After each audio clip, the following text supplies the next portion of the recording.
आजकल विपक्ष द्वारा एक नैरेटिव सेट किया जा रहा है जिसमें प्रधानमंत्री मोदी जी को तानाशाह घोषित करने में लगे हैं पूरी विपक्षी पार्टियां।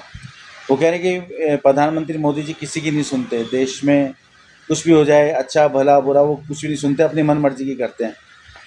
मैं सिर्फ विपक्षी पार्टियों से ये कहना चाहता हूँ कि असली तानाशाही किसे कहते हैं मैं बताऊँ या आपको आप लोग भूल गए हैं? असली तानाशाही थी 1975 में, जब इंदिरा गांधी जी ने पूरे विपक्ष को जेल में भर दिया था और किसी को कुछ भी बोलने की आज़ादी नहीं थी।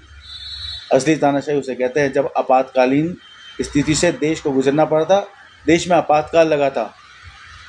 और दूसरी आपातकालीन स्थिति आई थी जब हजारों कश्मीरी पंडितों को रातों रात कश्मीर छोड़ के भागना पड़ा था।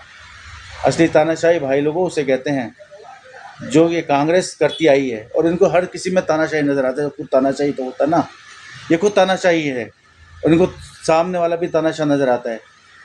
अगर मोदी जी तानाशाह होते तो जंतर मंतर पर कभी भी ना तो देश विरोधी नारे लगते, ना आंदोलन होता, ना ये मोदी जी को जो भद्दी भद्दी गाली दे के जो ये चवन्नी छाप लोग आए थे ना, जो भद्दी भद्दी गालियाँ दे रहे थे मोदी जी को, उनके मुंह से छोड़ो, गाली तो बहुत दूर की बात है, वो वहाँ खड़े भी हो जाते ना।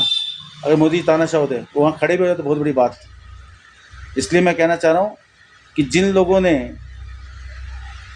जिन विपक्षियों ने सीजेपी के मंच से, जिन विपक्षियों ने छात्र आंदोलन की आड़ में, जिन कायर लोगों ने, सॉरी मैंने बोल दिया, आपको अभी बता दो, कायर थे वो लोग, जिनके खुद की कोई हैसियत नहीं थी।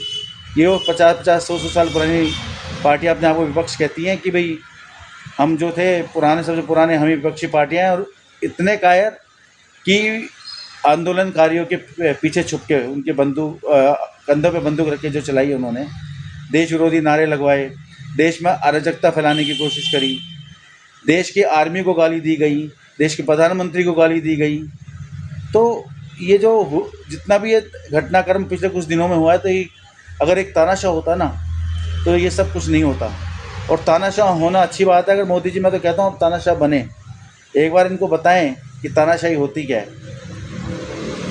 और जिन जिन लोगों ने देश विरोधी नारे लगाए हैं ना, जिन जिन लोगों ने देश के प्रधानमंत्री को गाली दी है, देश की आर्मी को गाली दी है, उनके खिलाफ सख्त से सख्त कार्रवाई की जाए। जय हिंद, जय भारत।